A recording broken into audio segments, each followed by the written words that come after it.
The empire that never was. The rise and fall of the Jewish kingdom of Khazaria. In the shadows of forgotten maps and faded chronicles lies a kingdom so mysterious most have never heard its name. A kingdom where warriors wore prayer shawls, where Jewish kings ruled over steppe nomads, where spies from Byzantium, traders from Baghdad, and warlords from Russia all converged in awe and fear. It was neither myth nor mirage. This is the true story of Khazaria, the Jewish empire that disappeared without a trace. The year is 740 CE. In the windswept plains between the Black Sea and the Caspian, a decision is made that will ripple across centuries. The Khazars, a Turkic warrior tribe, led by their king, the Khagan, embrace a new religion. Not Christianity, not Islam, but Judaism. It was a move as bold as it was unprecedented. In a world torn between two titanic faiths, the Islamic Caliphate and the Christian Byzantine Empire, the Khazars chose a path that placed them in the middle, literally and ideologically. And thus, the kingdom of Khazaria, a Jewish empire of warriors, traders, and mystics, was born. But to understand the magnitude of this moment, we must understand the world it was born into. By the 8th century, empires were colliding like tectonic plates. The Islamic Caliphate had spread like wildfire across the Middle East, North Africa, and into Spain. The Byzantines, clinging to their eastern outposts, were desperate to hold the line.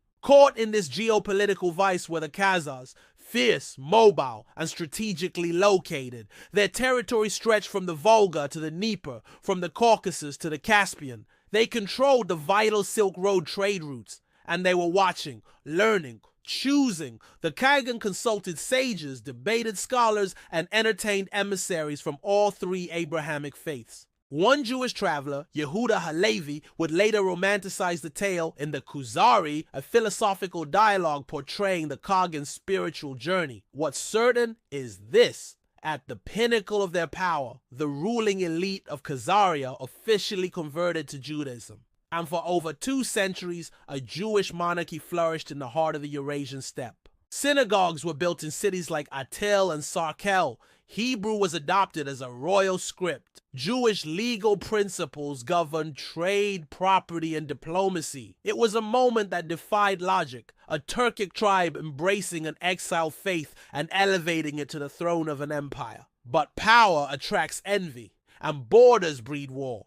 By the 9th century, Khazaria was under siege. To the south, the Abbasid Caliphate eyed the riches of the steppe. To the west, the Byzantine Empire grew wary of Khazaria's shifting allegiances. And to the north, a new threat emerged: the Rus, Viking-descended Slavic tribes forging a new kingdom along the rivers of Kiev and Novgorod. They brought longboats, iron swords, and fire, and they would become the architects of Khazaria's fall. It was a slow bleed, not a single blow. Over the decades, Khazaria's trade routes were disrupted. Alliances fractured, cities were razed. One by one, the Khazar strongholds fell to the rising power of the Kievan Rusin. By the mid-10th century, the once proud kingdom was a shadow of itself. In 965 CE, Prince Sviatoslav I of Kiev delivered the final strike, marching his army south and crushing Khazaria's capital, Atil, in a campaign marked by brutality and fire. The Jewish kings of Khazaria faded into obscurity. No monuments remained, no graves,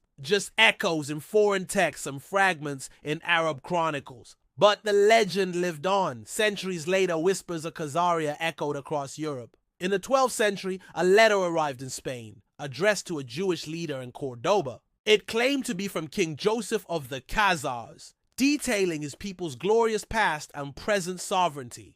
Whether it was real or a literary creation, the letter reignited hope that somewhere, somehow, a Jewish kingdom had survived the darkness.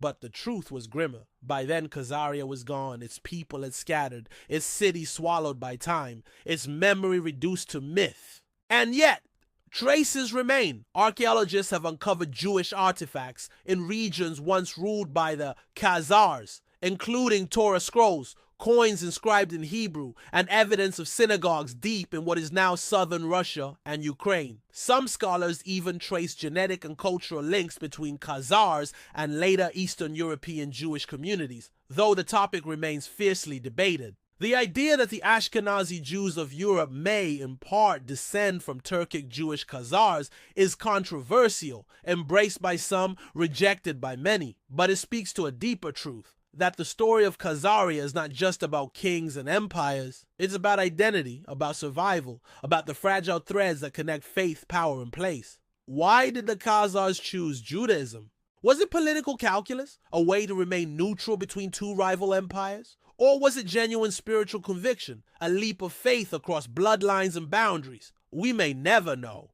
but in that choice lies a profound statement. In a world divided by dogma and sword, Khazaria dared to walk a third path, to build a kingdom not on conformity but conviction, to make exile into empire. Today the story of Khazaria is barely a footnote in history books, but it deserves more. It reminds us that history is full of forgotten possibilities, that entire nations can rise, shine, and vanish, leaving only questions behind. It dares us to wonder, how many other kingdoms, faiths, and dreams have been buried beneath the dust of time? And it challenges us, in a world still defined by divisions, to remember the kingdom that once stood between two empires, not as a battleground, but as a bridge of belief, of boldness, of a people who rewrote their destiny, the empire that never was, and yet somehow still is.